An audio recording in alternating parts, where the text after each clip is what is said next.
course, Saturday we're going to have another work day up at Twin Peaks for the fellows. And so we're thrilled the way things are coming along up there. You'll be excited to see the progress. And we can use some help this Saturday from the fellows. If you want to go up Friday night, do let them know in the office so that they can call up and we'll have enough steaks for everybody on Friday night. And then Saturday, we'll be working together at Twin Peaks as we prepare and get that facility ready to be opened up. Actually, we already have the whole year filled with different conferences, and we have waiting lists already, and we're not even open yet. So it shows that there is a need. So fellows, if you can come on out Saturday, we'll appreciate it so much, and we'll again get in a good day's work and get a lot accomplished. You may be seated.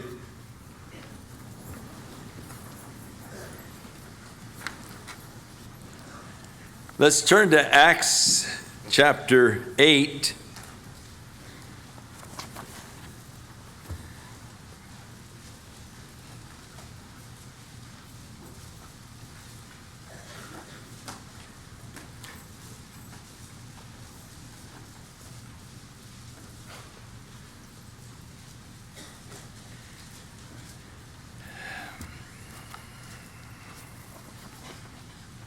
Nightmare, I grabbed the wrong notes.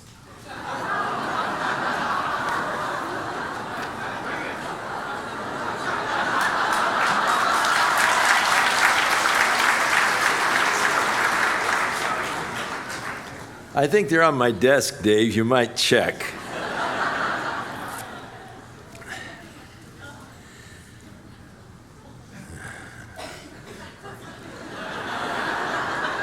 Verse 25. And they, when they had testified and preached the word of the Lord, the they would be Peter and John.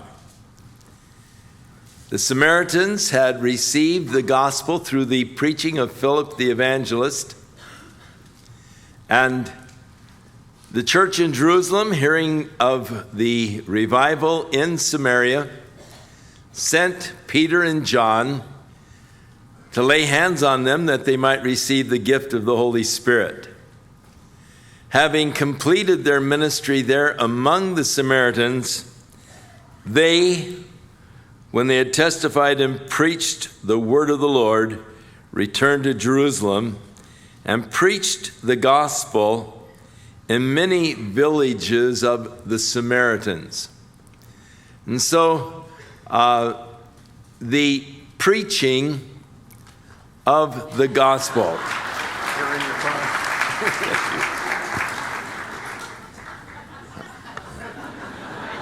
That helps.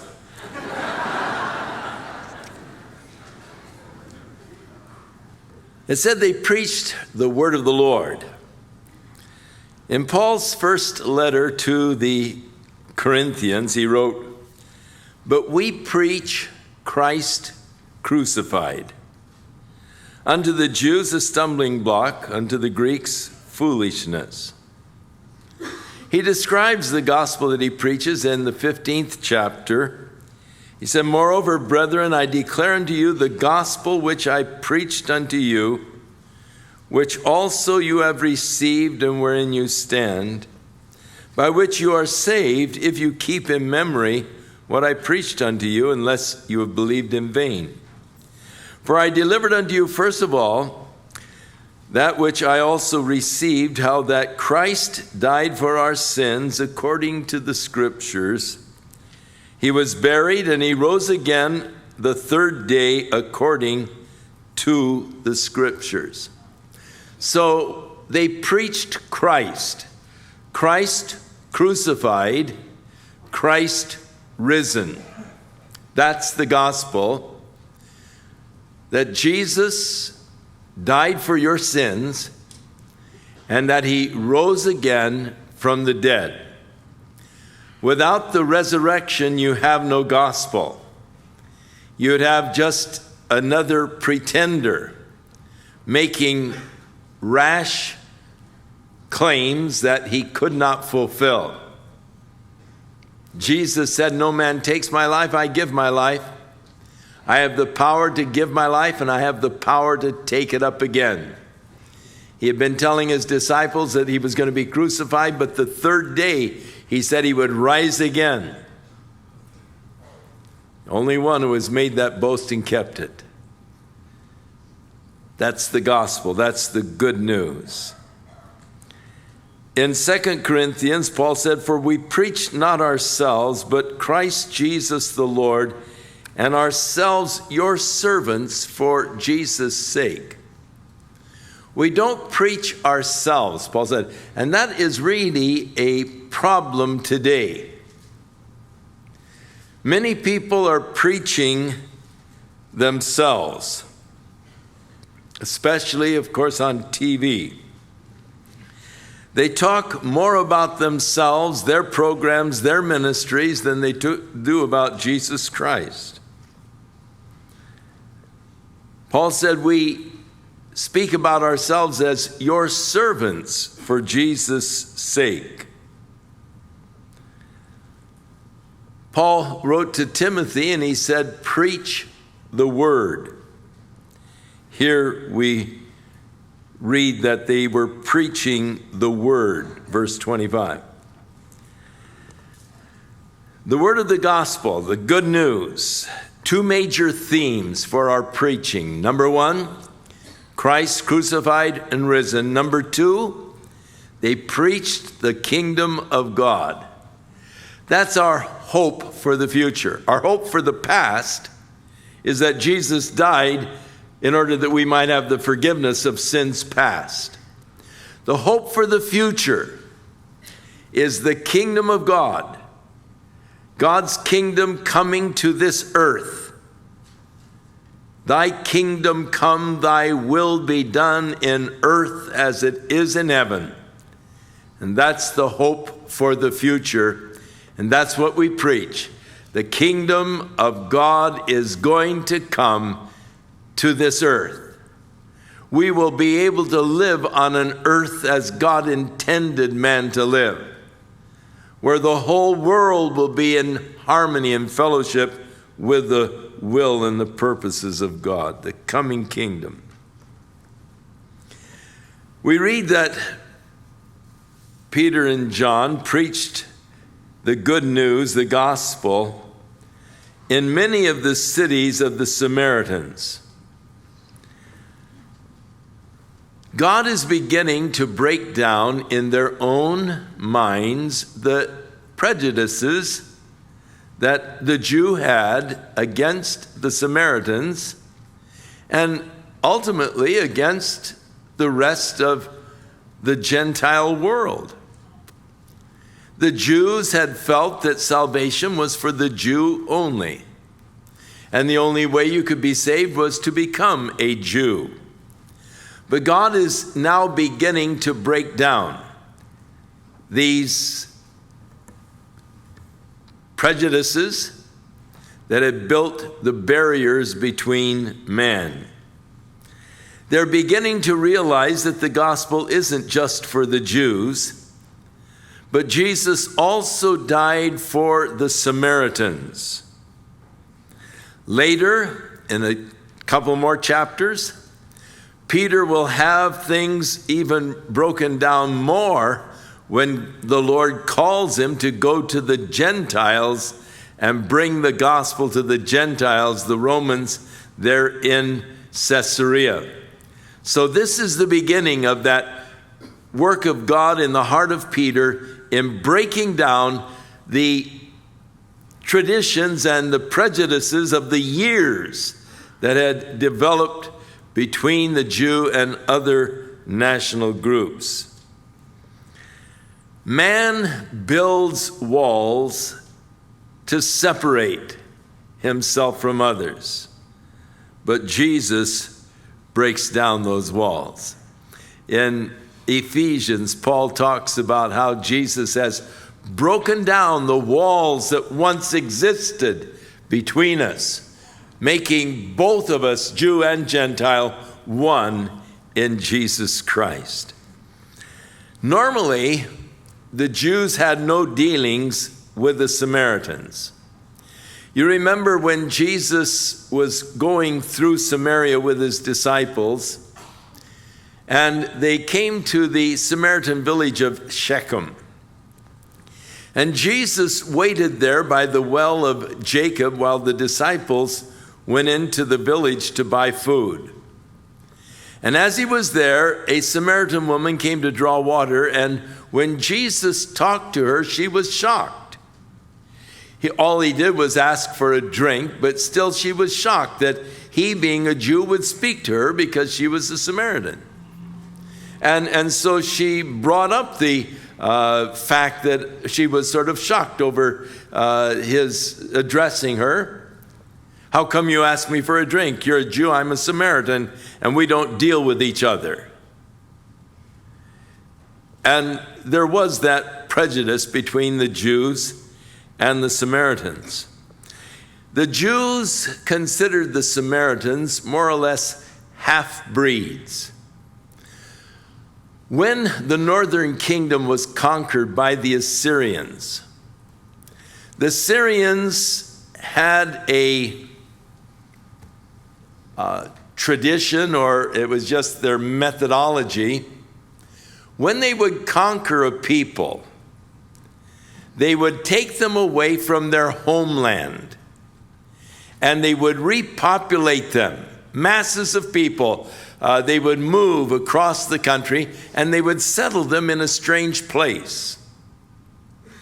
And as the people would get settled in a strange place and separated from families, separated from others of their own nationality, there wasn't the rising up in insurrections or rebelling against the Assyrian rule, because you couldn't get a unified group large enough to rebel. And so they took the northern kingdom, the Israelites, and they took them away and repopulated them in different areas.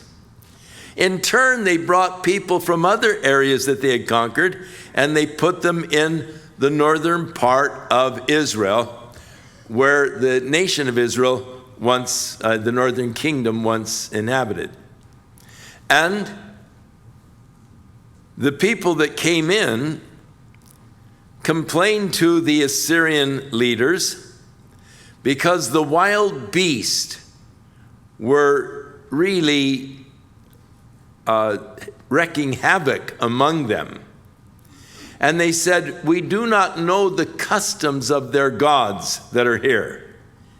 And we're having a terrible time with the wild beasts. So we need some of the people to come back and teach them the customs of their gods in order that we might be able to survive against the wild beast. So they brought some of the Israelites back. And the people, it said, feared the Lord, but they worshiped their own gods. But in a period of time, over the years, the Jews that had come back began to marry the other national groups that had been settled in northern Israel. And so they lost really a true bloodline. And they really couldn't prove their genealogy because of the intermarriages with the other people that were there. And so when the Judah that had been carried to Babylon as captives, when they returned from their captivity under Ezra to rebuild the temple, those sort of half Jews, quarter Jews and so forth, from the northern kingdom came down and volunteered to help in the rebuilding of the temple.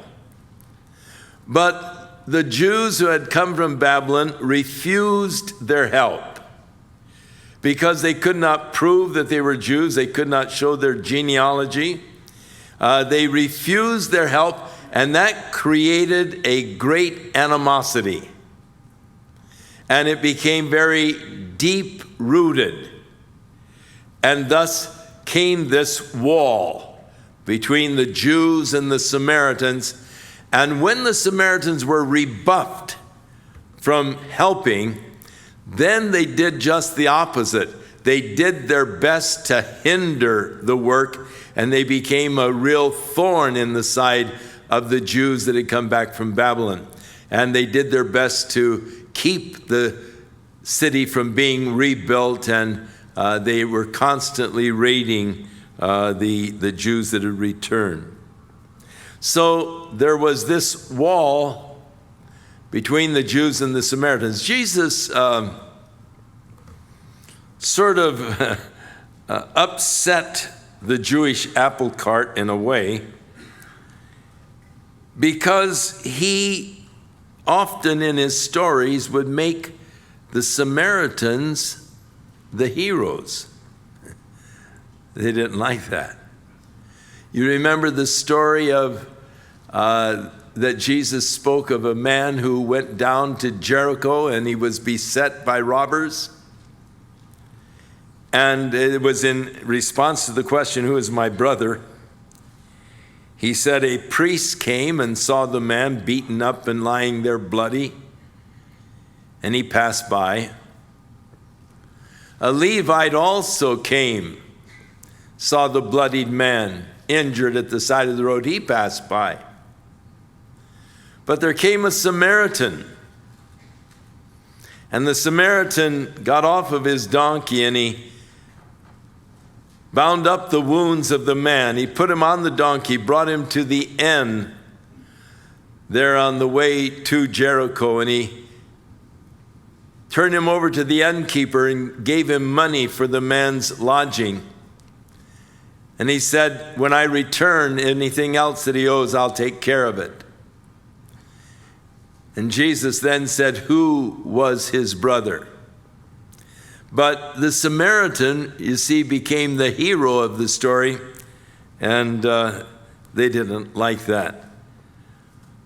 But they are suddenly realizing, with so many Samaritans believing under Philip's preaching and having received the Holy Spirit, they had come to the realization that Samaritans could be saved, revolutionary in their minds. Jesus is actually the one that opened the door to the Samaritans with this woman,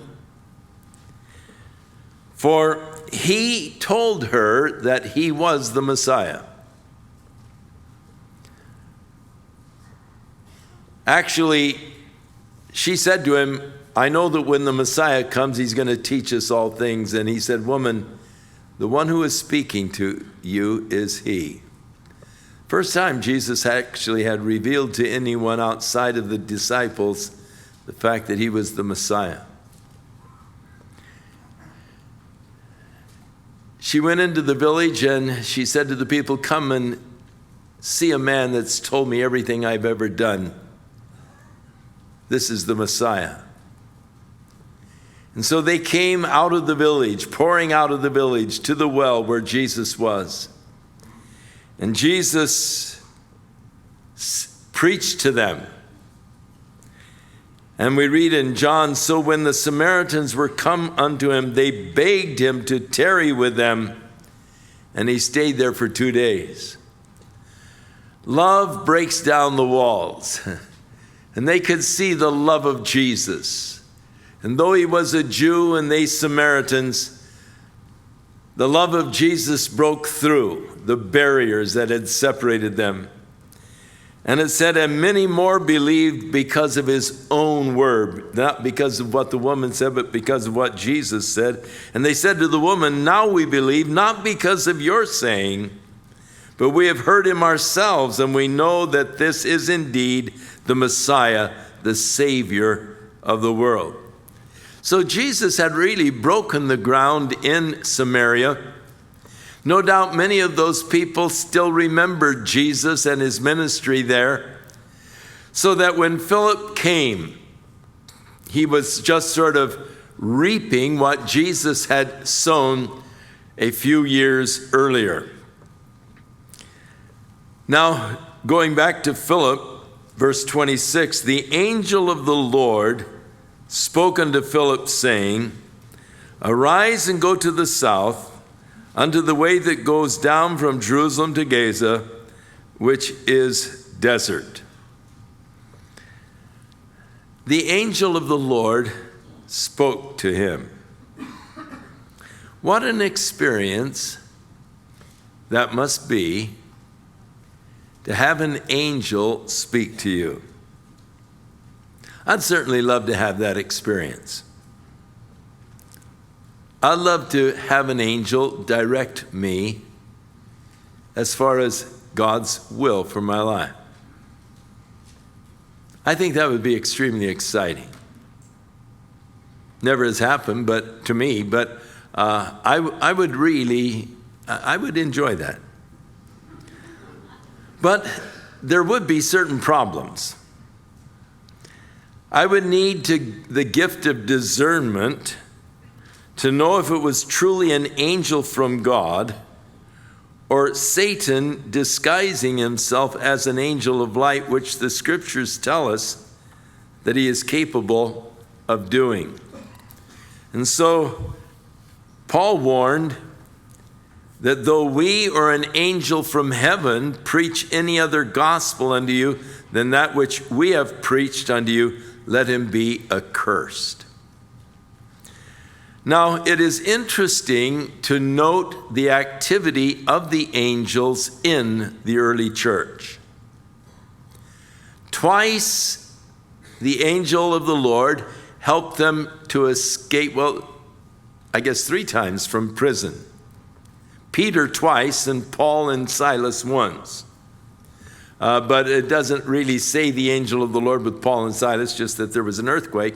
But with Peter, the angel appeared and told him to fasten on his shoes and opened up the gates for him and led Peter out of prison. And that would have been surely an exciting experience too. In the text, we find the angel directing Philip to go to Gaza. An angel appeared to the Roman centurion Cornelius, who was in the city of Caesarea, and told him to send to Joppa and inquire for one Simon Peter, who was staying at the house of Simon the tanner on the coastline. And so the angel directed this Roman centurion to call for Peter. The angel of the Lord there in Caesarea also smote Herod so that he died.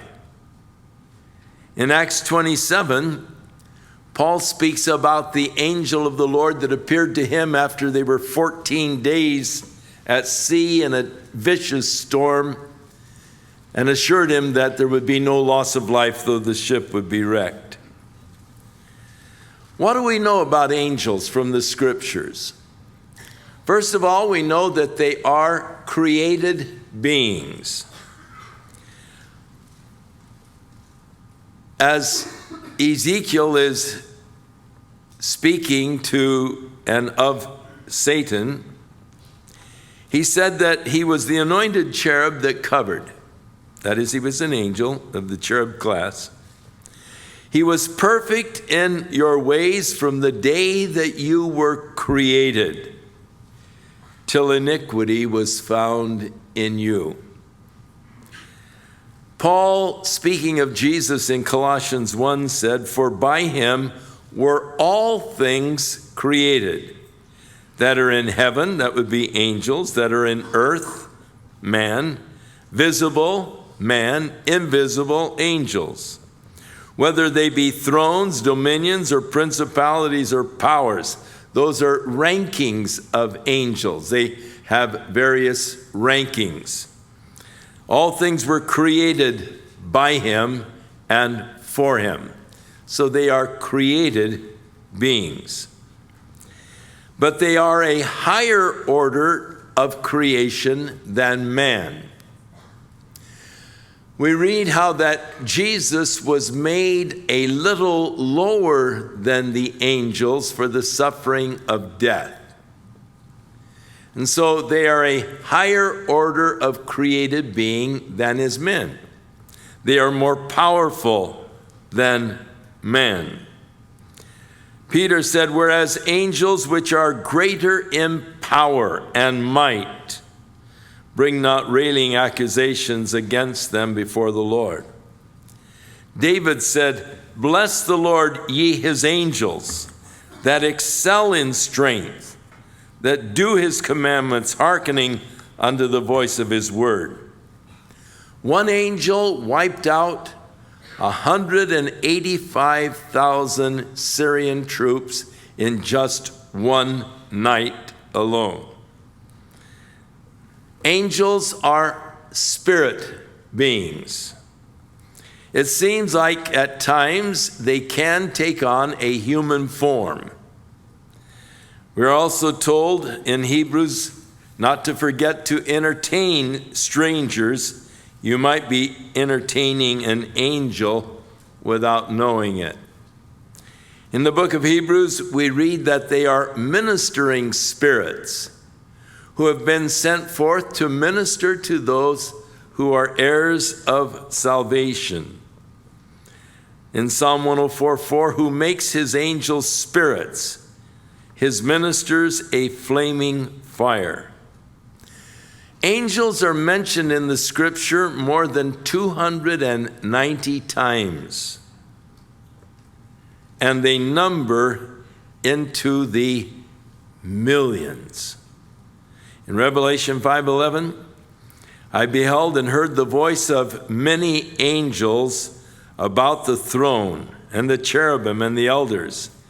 The number of them was 10,000 times 10,000 and thousands of thousands. 10,000 times 10,000 is 100 million. And thousands of thousands would be millions more.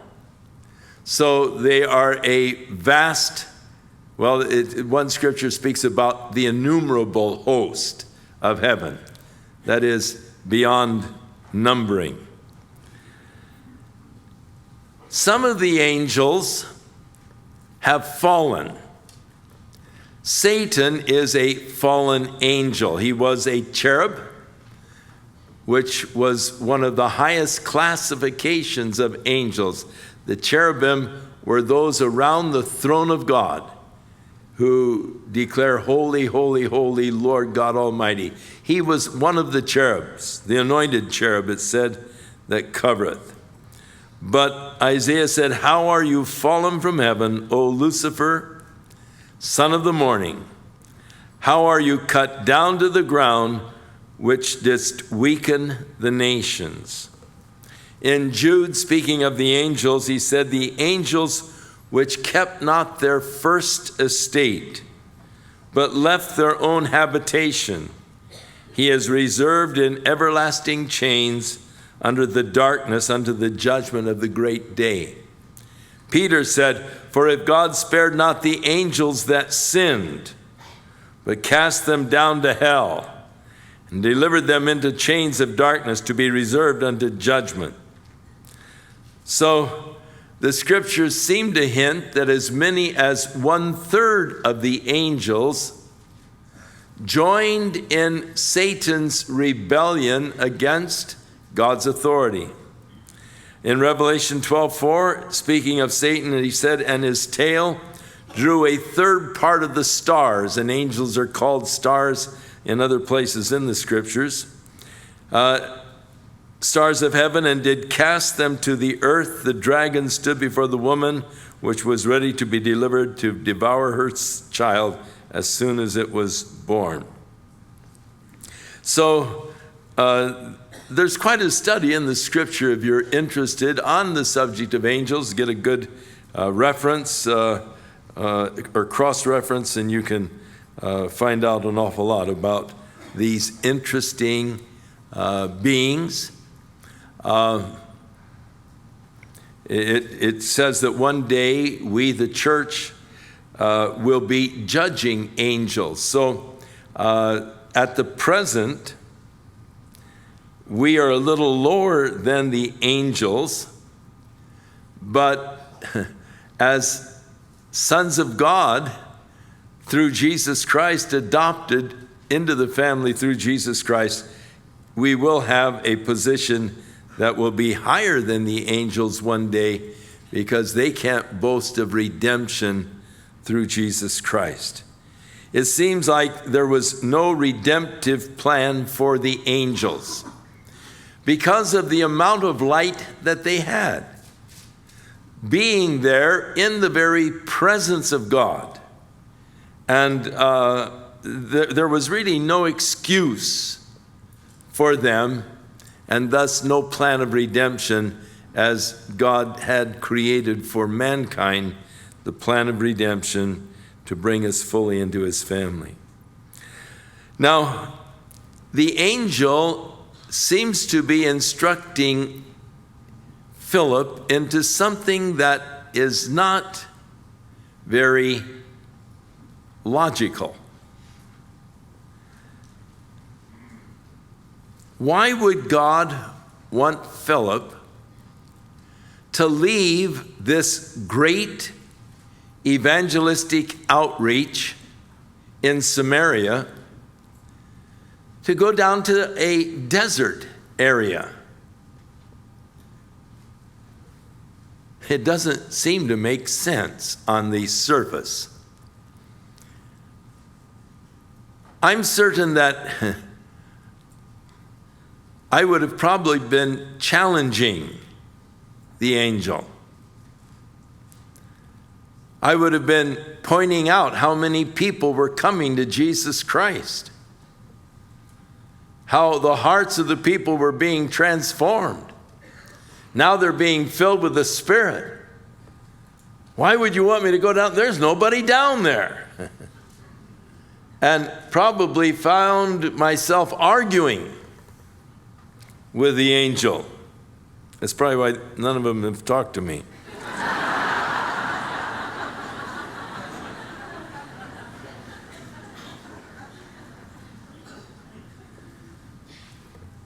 But we notice Philip's obedience. It said, and he arose and went. He was obedient. Now, I'm certain that he had no idea what his mission was to be. But he was just being obedient and stepping out in faith, in obedience to the command. And so many times God puts us in that position of having to step out in faith. I don't understand what God is doing. I don't know what is in the mind of God. But it isn't really necessary that I know. What is necessary is that I obey the Lord. And that's where Philip was. He obeyed the angel. He arose and he went on down to this deserted or desert area. But when he arrives down there on the road between Jerusalem and the desert, we see the reason. Behold, there was a man of Ethiopia, a eunuch of great authority under Candace, the queen of the Ethiopians, who had the charge of all of her treasure and had come to Jerusalem to worship. We read in the scriptures of the Old Testament that the queen of Sheba, which was Ethiopia, had come to visit Solomon because she had heard of his great wisdom and of the glory of his kingdom. And when she saw the table that was set, when she saw the order and all of Solomon's servants, and she was just overwhelmed. She said, I heard of the glory and all, but the half wasn't told to me. And she was just overwhelmed. But it declares, we read there that Solomon gave to her all that she desired. Now, according to tradition, one of the things that Solomon did was impregnated her. That was her desire. He gave her all that she desired. And according to that tradition, the son that was born to the Queen of Sheba, of Solomon, became the king over Ethiopia, and that there was a succession of kings in Ethiopia that all traced their genealogy back to Solomon. And that was so up until just, I can remember when Haile Selassie was the king over Ethiopia, and Haile Selassie claimed to be a direct descendant of Solomon.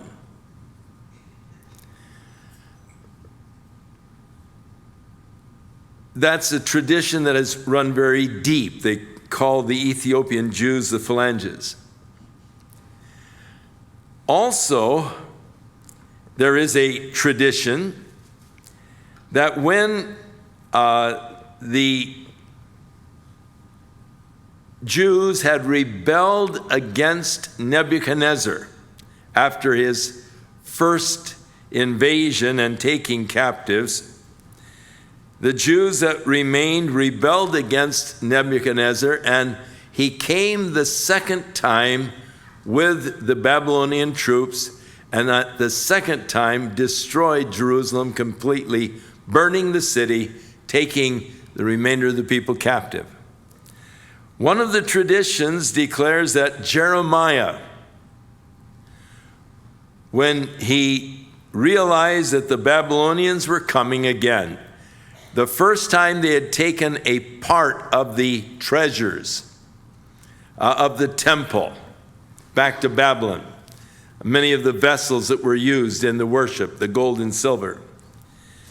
So according to tradition, Jeremiah took the Ark of the Covenant down to Ethiopia in order that it might be kept safe from being carried away to Babylon. Today, there is a temple there in Ethiopia in which those men who are guarding the temple, and they do that day and night, they claim that they have the Ark of the Covenant under guard there in Ethiopia today. And not only the Ark of the Covenant, but they also have some of the other furnishings, the trumpets and so forth, the silver trumpets that were blown in the temple. And that remains to be seen, whether or not that is a true claim or not, but that is the claim that they make today. So here was this man from Ethiopia. Because they had converted to Judaism, he is a high officer, he is the treasurer of the nation, and he came to Jerusalem for the express purpose of seeking after God, to worship God. He was on his way back to Ethiopia, and his heart was empty. He did not discover what he had come for. And he was still searching through the scriptures. And when Philip saw the chariot with this Ethiopian eunuch, the Spirit said to Philip, now not an angel this time, but the Spirit said to Philip, join yourself to the chariot. Notice this is step 2. The first step was leave Samaria and go down to the desert area near Gaza. When he got down to the desert area near Gaza, he saw the chariot, and then the Lord gave him step 2. Join yourself to the chariot. God usually leads us one step at a time. He gives you the first step, and he waits for you to step out in faith and obey the first step. When you do step out in faith and obey the first step, then God gives you the second step, and then the third, and on. But so many times we just sit and wait. I don't understand the first step. I don't understand why you want me to go down to Gaza. Why would you want me to go down there? That's only desert. There's a real revival going on up here. What do you want me to do there? And you don't step out in faith. And thus, you never do get step 2 because you don't obey step 1. God leads us one step at a time. And so with Philip, the Lord gave him the second step after he arrived down there, but not until he arrived down there. Isn't it interesting how we want the Lord to spell out the whole procedure, and then I'll determine whether or not I want to do it? Rather than just obeying and being obedient to the command of God. I think many people who are seeking the will of God in their lives make a mistake at this point. They want to know step 2, 3, 4, and 5 before they've taken step 1. But it just doesn't work that way. I believe that God, in his great knowledge,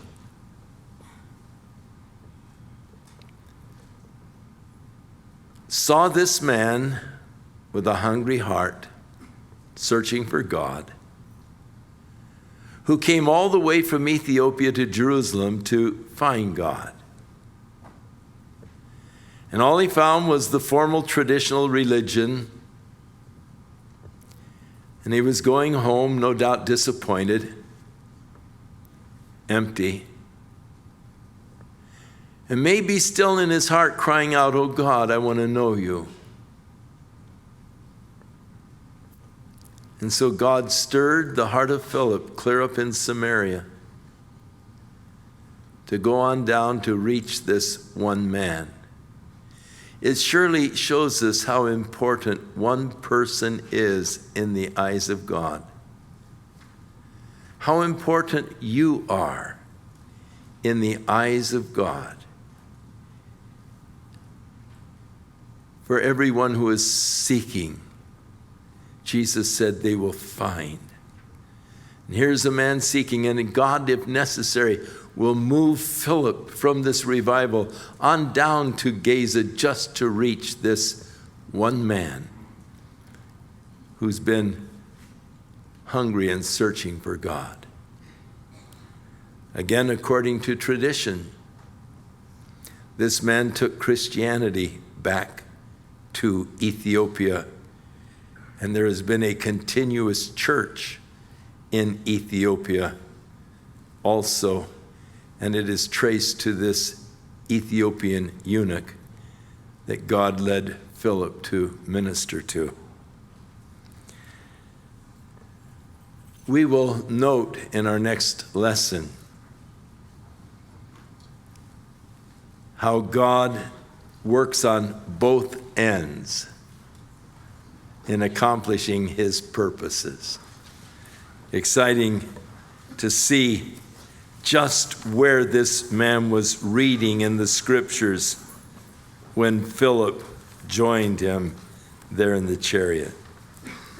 Father, we thank you for your love and your concern for those that are searching and seeking after you.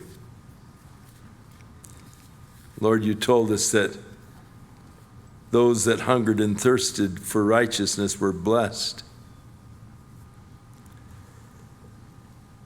And you told us if we would ask, we would receive. If we would seek, we would find. And if we would knock, it would be open to us. Lord, we're asking, we're seeking, we're knocking, Lord, at the door. We want you, Lord, to reveal yourself to us in a greater measure than ever before. We thank you, Lord, for your word, which is a guide. We want to be open, Lord, though, to all of the ways by which you might want to manifest yourself to us. And so, Lord, draw us close. Speak to our hearts. Make us obedient, Lord. In Jesus' name, amen. Let's stand.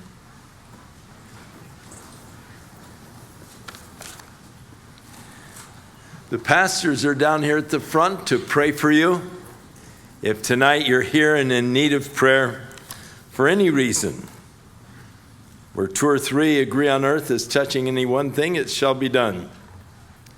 They're here to agree with you, so we encourage you to come on forward and let them minister to you in prayer, pray for you, and just to bring you and God together, that God might do his work in your life this evening.